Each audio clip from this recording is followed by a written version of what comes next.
Le procès devant le Sanhédrin et le reniement de Pierre. Jésus lui répondit, « Tu l'as dit toi-même, mais je vous le déclare.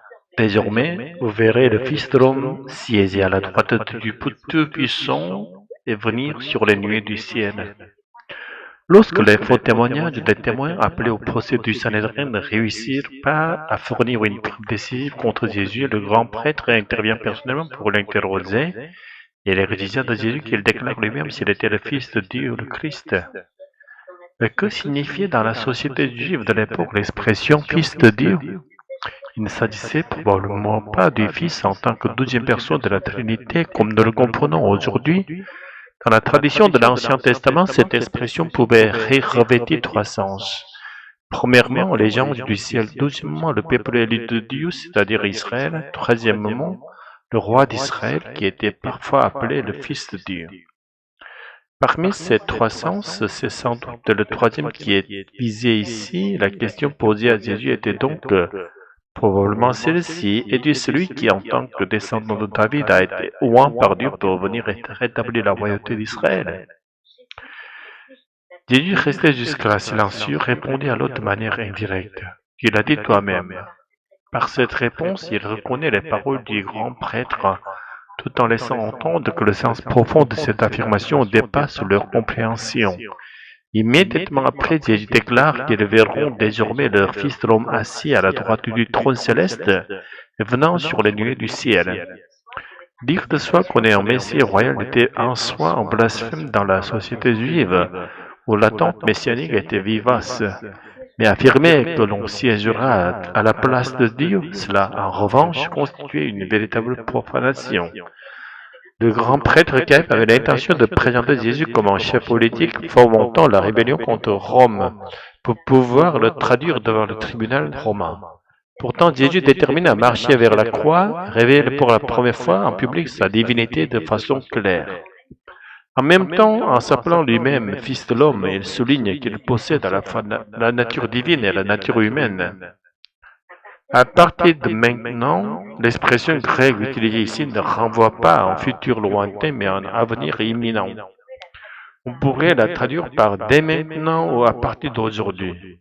En effet, l'ascension de Jésus vers le trône de Dieu se réalisera 30 jours après cette déclaration, et 10 jours plus tard, à la Pentecôte, lors de la venue du Saint-Esprit, il demeurera pour toujours sur le trône céleste tout en entretenant une communion permanente avec nous par l'Esprit. La parole prophétique de Jésus en Matthieu 26 a donc été accomplie dès cette époque et se poursuit jusqu'à aujourd'hui. Dans ces perspectives, les nuées du ciel deviennent une image métaphorique du Saint-Esprit. Car c'est par l'Esprit que nous pouvons entrer en communion avec Jésus qui est au ciel. Et le fait que Jésus soit désigné comme le Fils de l'homme assis sur le trône nous permet de comprendre qu'il conserve pleinement son humanité.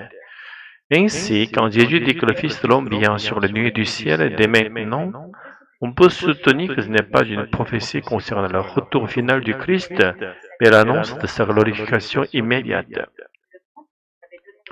Le grand prêtre avait demandé si Jésus était le Fils de Dieu ou le Christ, mais il n'en comprenait pas réellement le sens, car il ne pouvait savoir que Jésus était Dieu lui-même, deuxième personne de la Trinité. Ce mystère ne pouvait être révélé qu'après que Jésus soit mort pour nos péchés sur la croix, qu'il soit ressuscité 3 jours plus tard, monté au ciel 40 jours après, qu'à la Pentecôte 50 jours après. Le Saint-Esprit a été envoyé pour nous permettre de communier avec lui.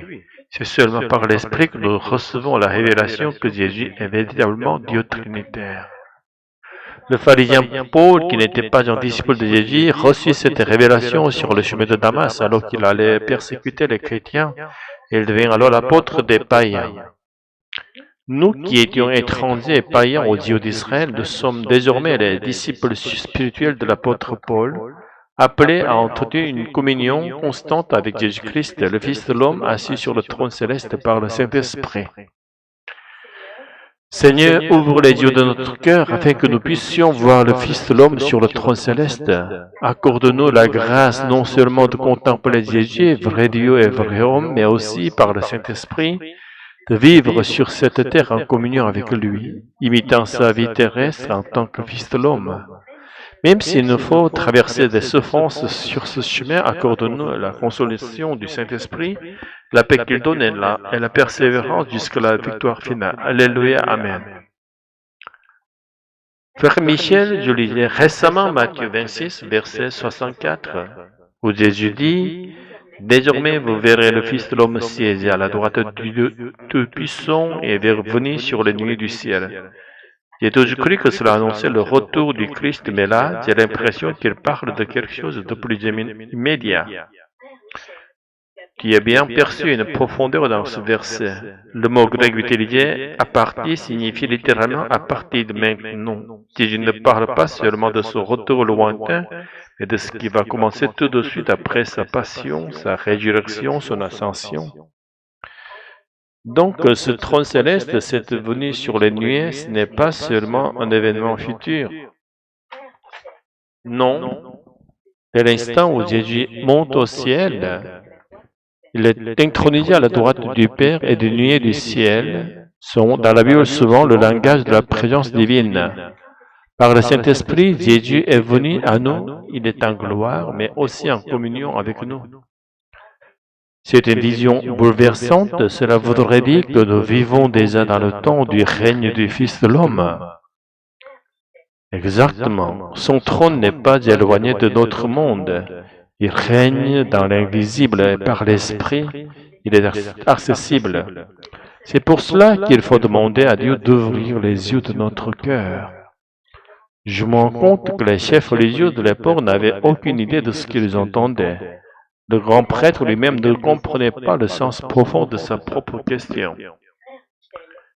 Il lui demandait s'il était le Fils de Dieu, le Christ, mais il n'imaginait pas que ce Jésus était véritablement Dieu, le Fils éternel.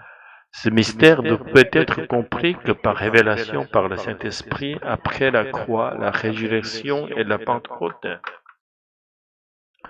Comme Paul, sur le chemin de Damas, lui aussi croyait servir Dieu, et c'est l'Esprit qui lui a révélé le vrai visage du Christ.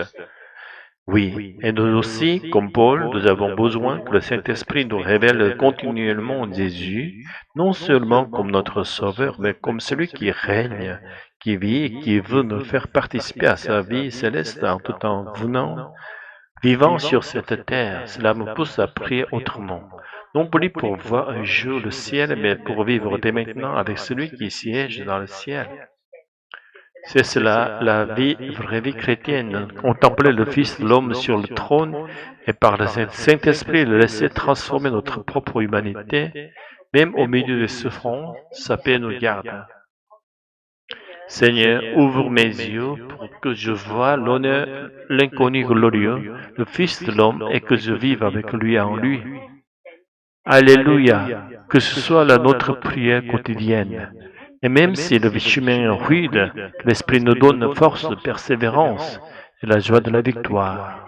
Amen.